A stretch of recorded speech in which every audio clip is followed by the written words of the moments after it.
વાંકાનેર નગરપાલિકાની આજરોજની સાધારણ સભા પૂર્વે કોંગ્રેસ દ્વારા પ્રેસ કોન્ફરન્સ યોજાઈ.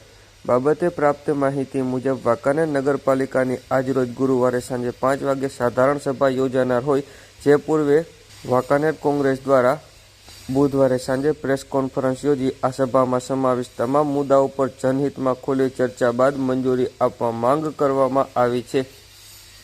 હું જાગૃતિબેન ચૌહાણ મહિલા પ્રમુખ છું, કોંગ્રેસ મહિલા પ્રમુખ છું. મારી મેં 10 દિવસ 10/6/25 ના રોજ મારા એજન્ડામાં લેવા માટે અરજી આપી હતી, પણ મારો એજન્ડામાં લીધેલા નથી. મારી અરજી એજન્ડામાં લીધેલ નથી, જે માટે હું ગઈકાલ પ્રાદેશિક કમિશનરને મળવા ગઈ હતી. તેમને એમ કીધું છે કે તમે પ્રમુખ સ્થાને લ્યો, પ્રમુખ સ્થાને ન લેવા આવે તો અમે એ કાર્યવાહી કરશું. આજે તારીખ 30/7 ના રોજ વાંકાનેર કોંગ્રેસ કાર્યાલય ખાતે વાંકાનેર શહેર કોંગ્રેસના આમંત્રણ પર વાંકાનેરના પત્રકાર મિત્રો અહીંયા ઉપસ્થિત થયા છે. એટલે પત્રકાર મિત્રોનું હું કોંગ્રેસ પરિવાર વતી સ્વાગત કરું છું, એમનું સન્માન કરું છું. અને આ પ્રેસ કોન્ફરન્સ એટલા માટે બોલાવી છે કે આવતીકાલે તારીખ 31 ના રોજ વાંકાનેર નગરપાલિકાની સાધારણ સભાનું આયોજન કરવામાં આવ્યું છે. હવે ગત સાધારણ સભાનું વાત કરું તો ગત સાધારણ સભા તારીખ 8/4/2025 ના રોજ યોજાઈ હતી. જે સાધારણ સભા માત્ર 2 મિનિટમાં પૂરી કરી દેવામાં આવી હતી. કોંગ્રેસના સદસ્યો દ્વારા વાંકાનેર શહેરના રોડ, રસ્તાની ભંગાર પરિસ્થિતિ, ફિલ્ટર વગરનું પાણી, ગટરના ઢાંકણા તૂટી ગયા છે, ગટરનું પાણી ઉભરાઈને લોકોના ઘર સુધી આવે છે.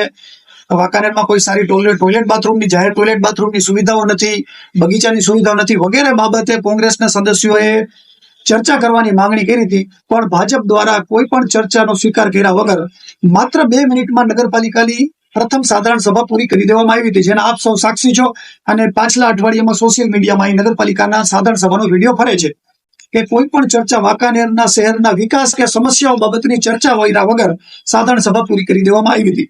એટલે અમને આશા છે કે આવતીકાલે જે બીજી સાધારણ સભા છે જુલાઈ માસની, એ સાધારણ સભામાં યોગ્ય ચર્ચા કરવામાં આવે, તમામ 28 સદસ્યોને સાંભળવામાં આવે, વાંકાનેરની સમસ્યાઓની ચર્ચા કરવામાં આવે, એના ઉકેલ બાબતની વાત કરવામાં આવે અને વાંકાનેરના વિકાસની વાત કરવામાં આવે. હવે એ બાબતમાં આ એજન્ડા છે, જે આવતીકાલની સાધારણ સભા બાબતનો એજન્ડા છે. એમાં વાંકાનેર નગરપાલિકાના કોંગ્રેસના સદસ્યોએ એજન્ડામાં પોતાની દરખાસ્તો રજૂ કરી છે. નગરપાલિકાના કાયદાની જોગવાઈઓ, યોગ્ય ફોર્મેટ અને યોગ્ય સમય મર્યાદા પ્રમાણે એજન્ડા માટેની દરખાસ્તો આપી છે. માટે કોંગ્રેસના સદસ્યોની દરખાસ્તોમાં મોટાભાગની દરખાસ્તોનો સમાવેશ કરવામાં આવ્યો છે અને એક દરખાસ્તનો સમાવેશ કરવામાં આવ્યો નથી. તો હું એની થોડીક ટૂંકમાં તમને માહિતી આપું તો નગરપાલિકાનો જે આવતીકાલનો એજન્ડા છે, એજન્ડાના મુદ્દા નંબર 52માં મોહમ્મદભાઈ રાઠોડની દરખાસ્તનો સમાવેશ કરવામાં આવ્યો છે.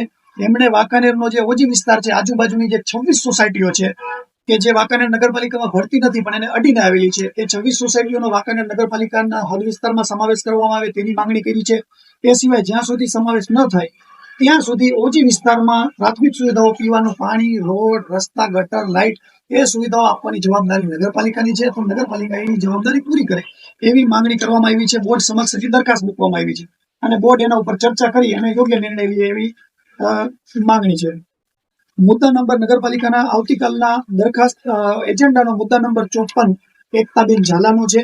એકતાબેને પણ નગરપાલિકાના ઓજી વિસ્તાર બાબતનો, એ સિવાય નગરપાલિકા સી ગ્રેડમાંથી સરકારશ્રી દ્વારા બી ગ્રેડમાં કરવામાં આવી છે.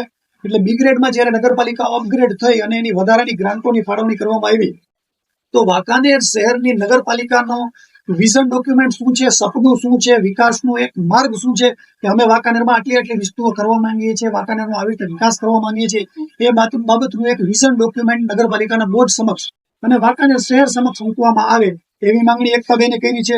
એ સિવાય એમણે પીવાના પાણી બાબતની અને ખાસ કરીને ગૃહિણીઓને વાંકાનેર શહેરમાં એલપીજી ગેસ પાઇપલાઇન દ્વારા આપવામાં આવે એ બાબતની કાર્યવાહી કરે નગરપાલિકા, એ બાબતની માંગણી કરી છે.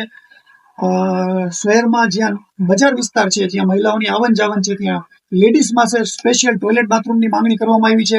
નગરપાલિકા કચેરીમાં મહિલાઓ માટે બેઠક રૂમની માંગણી કરવામાં આવી છે, લેડીઝ રૂમની માંગણી કરવામાં આવી છે. એ સિવાય નગરપાલિકાના ખૂટતા કર્મચારીઓ, મહેકમ, સફાઈ કર્મચારીઓ, એ બધા જ પ્રશ્નો એમણે રજૂ કર્યા છે. આ મુદ્દા નંબર 54 છે. 53 નંબર અશરફભાઈ ચૌહાણનો છે.